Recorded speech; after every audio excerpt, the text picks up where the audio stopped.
रमजान में मांगने वालों की शामत आ गई। पुलिस ने 4000 से जायद भिखारियों को धर लिया। मस्जिद अल हराम के अतराफ में सऊदी पुलिस ने कार्रवाइयां करते हुए 4000 से जायद भिखारी गिरफ्तार कर लिए। सऊदी हुक्काम का कहना है कि गदागिरी इस्लाम में सख्ती से मना है, जिसको इसके लिए बाकायदा पाकिस्तान में एक वजारत भी मौजूद है कि ओवरसीज़ पाकिस्तानीज और उनके वेलफेयर के हवाले से कुछ इदारे भी हैं उसके नीचे जो काम कर रहे हैं। पाकिस्तान ने दमिश्क में ईरानी सफारत खाने के कौंसल सेक्शन पर हमले की शदीद मजम्मत की है और कहा है कि इसराइली हमला शाम की खुदमुख्तारी की नाकाबिल कबूल खिलाफ वर्जी है। कम है, ज्यादा है। बेकारी की क्या तादाद है, मतलब बेकारियों में इजाफा हुआ है या कमी हुई है? सर वो तो आपको शायद आपने पता ही लगा होगा कि हमारे मुल्क को छोड़ के दुबई में भी यही हालात है। बेकारी इस टाइम हर जगह भी बहुत हो गए हैं। ज़ायरीन किसी को सदका व खैरात न दें। गदागिरी मुल्क के अमन के लिए भी खतरनाक है, क्योंकि इन गदागरों के पीछे मुनज़्ज़म माफिया होती है और ये दहशतगर्द तंजीमों की माली मदद में भी मुलविस हो सकते हैं। महकमा अमन आमा ने शहरियों और मुमलिकत में मुकीम गैर मुल्कियों को हिदायत की है कि वो पेशावर गदागरों को सदका व खैरात न दें। नमस्कार दोस्तों, सऊदी अरब और दुबई में अभी भी पाकिस्तान से जाने वाले भिखारी बड़ी तादाद में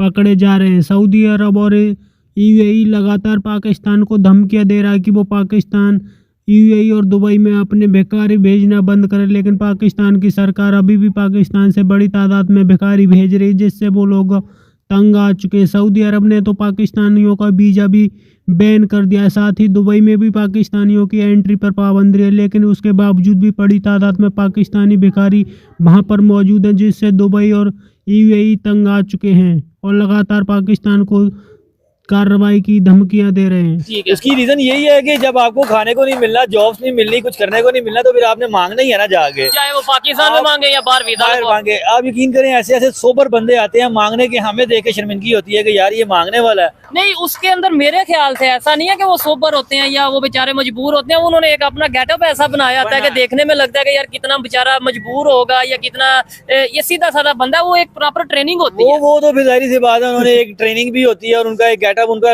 एक बन गया होता है कि हमने बस यही काम करना है। लेकिन लास्ट टाइम की जो पिछले साल रमजान थे उसकी निस्बत एक दफा ये मांगने वाले भी काफी ज्यादा हैं, और जो पिछले साल हम इन दिनों में काम करते थे कि हमें 4 बज जाते थे, तो वो काम नहीं इस दफा नजर आ रहा। ठीक हो गया। क्या आप समझते हैं कि जब ये खबर आती है कभी दुबई से, पिछले साल सऊदी अरेबिया से आई थी कि भाई सऊदी अरेबिया में सबसे ज्यादा जो भीख मांगने वाले हैं वो पाकिस्तानी है, और अब दुबई से खबर आ रही है 200 से ज्यादा उन्होंने पकड़े हैं भिखारी, जिसमें से ज्यादातर पाकिस्तानी है। क्या फील होता है ऐसे पाकिस्तानी? मुझे तो बहुत बुरा लगता है कि यार ये देखो, और मुझे ये चीज नहीं समझ आती, अब चले गए पैसे लगा के, वीजा लेके अब चले गए वहां पे, उधर जाके मेहनत कर लो, पैसे ही कमाने हैं ना। लेकिन उसकी रीजन ये है ना, देखें आप इधर से जाते हैं 2, 4, 3 लाख रुपया लगा के आप जाते हो, ठीक है। वो उधर जाके आप पाकिस्तानी एक रियाल आपको पता है 70+ है, ठीक है। वो कहते हैं 10 मिले, 20 मिले, 50 मिले, जो भी इकट्ठा हो वो इसलिए मांगते हैं। लेकिन ये चीज हमारे मुल्क को देख के ये मद्देनजर रखते हैं, ये चीज खराब होता है बहुत ज्यादा। हमारा पूरी दुनिया में इस टाइम आप देख ले, ऑल वर्ल्ड में जाकर देख ले, पाकिस्तानी हर जगह भी बदनाम है, ठीक है। वो इसी वजह से है। एक ये हमारी जो हुकूमत है, सबसे बड़ी बात हमारे वज़ीर आज़म साहब देख ले, वो IMF से ये नहीं करेंगे, वो नहीं करेंगे, आज वो मांग रहे हैं, ठीक है। तो ये जब तक हमारे ये सियासतदान, ये हमारे मुल्क की हालात ये ठीक नहीं होंगे तो फिर हम लोग क्या करें? हम लोग मजबूर हैं, फिर हमने ऐसा हाथ ही आगे करना है ना। इस टाइम आपको मैंने बताया ये सूरत हाल है कि आप एक देखे, अभी मेरे पास थोड़ी देर पहले एक बंदा आया, यकीन करे फैमिली के साथ था, वो लग ही नहीं था, आगे ये पैसे मांगेगा या आगे कहेगा कि मांगने का, शॉपिंग करने आया, पैसे मांगने आया, तो वो आगे ऐसी मजबूरियां सुना रहा है। तो फिर पता नहीं वो जेन्युइन या झूठ, लेकिन आजकल ये फेम चल गया हुआ है, आपको पता है हर बंदे की जो है ना। तो लेकिन ये ऐसा होना नहीं चाहिए, ये हमारी हुकूमत को भी चाहिए इन बंदों को कंट्रोल में करे, इन चीजों पे ध्यान रखे कि ऐसे मार्केटों में जहाँ हर जगह पे ये चीजें अच्छी नहीं लगती, बेहतर नहीं लगती। पाकिस्तान के अंदर हो या पाकिस्तान के बाहर हो, भीख मांगना वैसे ही इलीगल है। और पाकिस्तान की गवर्नमेंट को मैं पहले भी कहता हूँ कि ये चीज चाहिए कि स्किल्स दें। आप कोई बाहर जा रहा है, आपके वीजे के लिए अप्लाई करने आ रहा है, तो आपको ये देखना चाहिए कि पाकिस्तान में प्रॉपर ऐसे इंस्टीट्यूट हों जो ट्रेनिंग दें, और वहाँ पे जाके सऊदीया जाए, दुबई जाए, किसी कंट्री में जाए, वहाँ पे जाके थोड़ा बहुत काम करें, मेहनत करें, अपने पैसे कमाएं, उससे पैसे भी पाकिस्तान में आएंगे और हलाल तरीके से, बेहतर तरीके से आएंगे। लेकिन नहीं ना, वही बात आ जाती है कि हम लोग ये आसान रास्ता ढूंढते हैं। हमारा मुल्क करप्शन में बहुत आ गया है, आपको पता है। हम कहते हैं कि बस 2 नंबरी जहाँ लगे, जहाँ जुगाड़ लगे हम वो करें, और ये मेरे ख्याल से इनको भीख मांगना अच्छी बात नहीं है, लेकिन ये सबसे आसान काम उनको लगता है। मेहनत मजदूरी नहीं है, जाके कहीं बैठ जाना है, आपने ऐसे याद करना है। अल्लाह के बहुत से ऐसे नेक बंदे हैं जो सोचते भी नहीं, देखते भी नहीं, और दे देते हैं। और कई तो ऐसे हैं कि वो देखते भी नहीं क्या दे रहे हैं, और ठीक है, कईयों का जैकपॉट वगैरह ऐसे ही लग जाता है। ये चीज हमारे मुल्क के लिए बहुत नहीं ठीक, यानी कि इमेज खराब हमारा खराब होता है हमारे बाकी। अब देखे ना, जो वैसे हम लोग हैं, आप लोग हैं, हम किसी गैर मुल्की किसी को मिलते हैं ना, उसने यही कहना ये पाकिस्तानी है, इससे बचो, या जो भी है, उससे हम लोगों की भी इमेज खराब होती है। और 1972-73 से एक सिलसिला चला हुआ है, हर साल कई लाख लोग गल्फ़ ममालिक में ख़ास तौर पे जाते हैं, जिसमें सऊदी अरब, मुत्तहिदा अरब अमारात, कतर, बहरीन वगैरह शामिल हैं। और आपने भी बहुत अरसे से शिकायत भी सुनी होंगी कि वहाँ पे ज़्यादातर मज़दूरों की हालत कोई अच्छी नहीं होती, और एक लिहाज से लेबर कैंप होते हैं बहुत बुरे हालात में हमारे, ख़ास तौर पे वो लोग, और अक्सरियत उन्हीं की हैं जो मज़दूर के तौर पे गए हुए हैं, अनस्किल्ड लेबर के तौर पे गए हुए हैं। उसकी वजह से अब ऐसा लग रहा है कि पाकिस्तानियों के लिए सऊदी अरब जैसे मुल्क में, जहाँ पे तरक्याती अमल एक बहुत बड़े पैमाने पे जारी है, मुश्किलात भी पेश आ रही हैं और मज़ीद मुश्किलात पेश आ सकती हैं। तो हमने सोचा कि क्यों ना एक आपके लिए जायज़ा पेश करें एक ऐसे साहब की मदद से जो हाल ही में सऊदी अरब और दूसरे मुल्कों का दौरा, अगर ये सख्तियाँ बढ़ती चली गई सऊदी अरब जैसे मुल्क में, क्योंकि मुकाबला बड़ा सख्त है, फ़िलिपाइन के साथ है, बांग्लादेश के साथ है, कोरियंस के साथ है, शायद थाईलैंड से भी बहुत सारे लोग जाते हैं, फिर उसका असर पाकिस्तान पे क्या होगा? यहाँ लोग फिर इधर ही महदूद होकर रह जाएंगे। अनफॉर्चुनेटली ये असर आने शुरू हो गया है, बिकॉज अब in Saudi Arabia they've open, उन्होंने अफ्रीकन मार्केट खोल दी है, जो पहले अफ्रीकन मार्केट नहीं खुली थी। वो अफ्रीकन मार्केट हमारी कोताहियों की वजह से आई वुड से खोली है, क्योंकि हम लोग ने वो डिलीवर नहीं कर सके, हम लोग जो वो मांग रहे थे, एक्सपेक्ट कर रहे थे। और सेम गोज फॉर फिलीपींस। हम तो जी फिलीपींस तो आप छोड़ दें, we can not even compete with India, हम नहीं कर सकते। उनका एटीट्यूड वाइज, उनकी ट्रेनिंग वाइज, अनफॉर्चुनेट एक ये चीज़ है।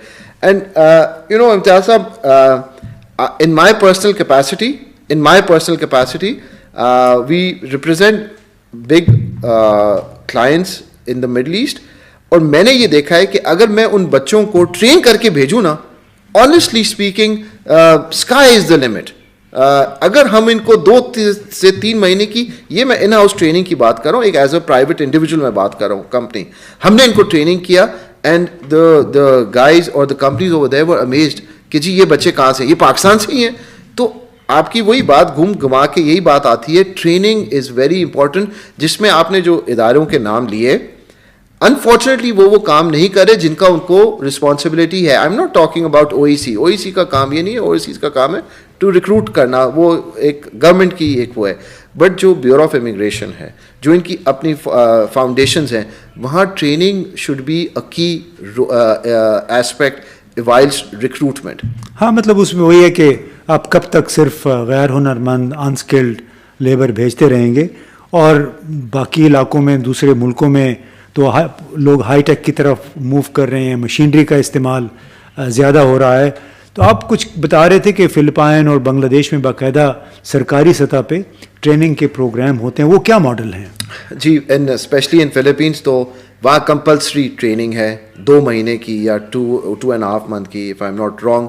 जो भी इमिग्रेंट जाता है वहाँ से, he has to go through that training course by the government. ये बाय लॉ है, ये इसमें ना वो लॉ कोई अपना इंडिविजुअल चेंज कर सकता है, ना कोई कंपनी चेंज कर सकती है। Same goes for India, same goes for Bangladesh. उस ट्रेनिंग के अंदर वो बताया जाता है बच्चे को या इमिग्रेंट को हाउ टू बिहेव ओवरसीज। देखें इम्तियाज साहब, ये जो लोग हैं ना, ये सब सफ़ीर हैं हमारे। एक गलत, आप एयरपोर्ट्स पे आप जाके देखें, अगर एक गलत बंदा कोई गलत हरकत करता है तो वो पाकिस्तान को ब्लेम करते हैं। तो ये we need to make them understand, and the government should understand they are all ambassadors. एक बंदा जो लेबर भी जा रहा है वो सफ़ीर है पाकिस्तान का। अगर वो वहाँ कोई बदतमीज़ी करता है, वहाँ कोई अगर कोई ऐसी मिसहैप करता है, तो नाम किसका ख़राब होता है? पाकिस्तान का ख़राब होता है ना। तो कहते हैं क्यों पाकिस्तान से चाहिए, जब आपको वही बंदा, एक ऑनेस्ट बंदा और एक हार्ड वर्किंग बंदा, हाइजीनिक बंदा आपको फिलीपीन से या इंडिया से, फॉर दैट बांग्लादेश से मिल रहा है, तो why would they go for us?